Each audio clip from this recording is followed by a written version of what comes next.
அன்றைய காலத்தில் பார்த்தீங்கன்னா 2018 ஹுண்டா எக்ஸென்ட் தான் சேல்ஸுக்கு வந்திருக்கு. டீசல் வண்டி சிங்கிள் ஓனர் கண்டிஷனில் இருக்குது. 1,30,000 கிலோமீட்டர் ஓடி இருக்குது. சர்வீஸ் ரெக்கார்டு மேஜர் ஆக்சிடென்ட்டோ எதுவுமே கிடையாது. ஃபுல் கம்பெனி சர்வீஸ் ஹிஸ்ட்ரி தான். நீங்கள் ஹிஸ்ட்ரியோட செக் பண்ணிக்கலாம். வண்டியை பாருங்கள், தெளிவாக இருக்கும். சின்ன சின்ன டச்சப் ஆகிருக்கு. மற்றபடி ஒரிஜினாலிட்டியாக வண்டி இருக்குது. ஒரே ஓனர் டீசல் வண்டி. இந்த வண்டி பார்த்தீங்கன்னா அதிகமாக டீ போர்டு வண்டி நிறைய இறங்கியிருக்கும். இந்த வண்டி பார்த்தீங்கன்னா பக்கா ஒன் போர்டு. ஏன்னா கிலோமீட்டர் பார்த்தீங்கன்னா 22 கிலோமீட்டர் அசராமல் கொடுக்கும் டீசல். உங்களுக்கு வந்து அந்த அளவுக்கு நீட்டான வண்டி. நீங்கள் லாங் ட்ராவல் போனால் கூட இந்த வண்டி வந்து ஒரு பைக் ஓட்டுற, ஒரு புல்லட் ஓட்டுற கண்டிஷனாக தான். புல்லட்டுக்கு நம்ம பெட்ரோல் போட்டு ஓட்டுறதும் இதுக்கு டீசல் போட்டு ஓட்டுறதும் ஒன்று தான். அந்த அளவுக்கு கிலோமீட்டர் கிடைக்கும். வண்டியும் பாருங்கள் தெளிவாக இருக்கும். ஒரு வண்டி எடுத்து நம்ம 10-20 ரூபா செலவு பண்ணி ஒரு வண்டி எடுத்து ஓட்டி அது நம்மளுக்கு திருப்தி இல்லாமல் இருக்கிறதுக்கு நல்ல வண்டியாக கூட 10 ரூபா கொடுத்தாலும் நல்ல வண்டியாக நம்ம எடுத்து ஓட்டணும்.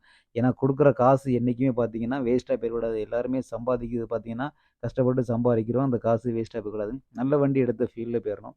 பார்த்தீங்கன்னா டிஎன் வந்து டிஎன் 69 தூத்துக்குடி ஆர்டிஓ. இன்சூரன்ஸும் பார்த்தீங்கன்னா உங்களுக்கு கரண்டில் இருக்குது. இந்த வண்டிக்கு பார்த்தீங்கன்னா லோன் பார்த்தீங்கன்னா 3,00,000 ரூபா டு 350 வரைக்கும் லோனே கொடுப்பாங்க தமிழ்நாடு ஃபுல்லாக. வண்டியும் பார்த்தீங்கன்னா வேறு எந்த கம்ப்ளைண்ட்டுமே கிடையாது. நீட்டாக இருக்குது. நீங்களும் நேரில் வந்தீங்கன்னா உங்கள் திருப்திக்கு வண்டியை உங்களுக்கு செக் பண்ணி உங்களுக்கு பிடிச்சிருந்தா மட்டும் எடுத்தால் போதும். மற்றபடி குறை சொல்கிற அளவுக்கு எதுவுமே இல்லை. வீடியோ முழுசாக பாருங்கள். அப்போ தான் நான் சொல்கிறது எல்லாமே கிளியராக தெரியும். டயர் பாயிண்ட் பார்த்தீங்கன்னா உங்களுக்கு வந்து 60% இருக்குது. வண்டியில் பார்த்தீங்கன்னா உங்களுக்கு ஏசி, பவர் ஸ்டீரிங், கம்பெனியுடைய ஆடேஜ் சிஸ்டம், ஏர் பேக் வராது. பவர் விண்டோ பார்த்தீங்கன்னா ஃப்ரண்டில் 2ல் மட்டும் தான் வரும். டயர் பாயிண்ட் பாருங்கள், இதே சேம் கண்டிஷனில் தான் 4 டயருமே இருக்குது. பேக்லேயும் ஃப்ரண்ட்லேயும் மட்டும் தான் வீடியோ காமிச்சிருக்கேன். இன்டீரியர் எல்லாமே பாருங்கள், நல்லா தெளிவாக இருக்கும்.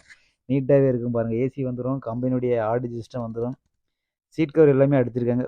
லைட்டாக சின்ன டேமேஜ் இருக்குது, மற்றபடி எதுவுமே இல்லை. வண்டியை பற்றி வேறு எதுவும் தகவல் தெரியணுமா கீழே நம்பர் கொடுத்துருக்கேன், கால் பண்ணுங்கள். நம்ம சேனலை ஃபாலோ பண்ணுங்கள். தேங்க்யூ.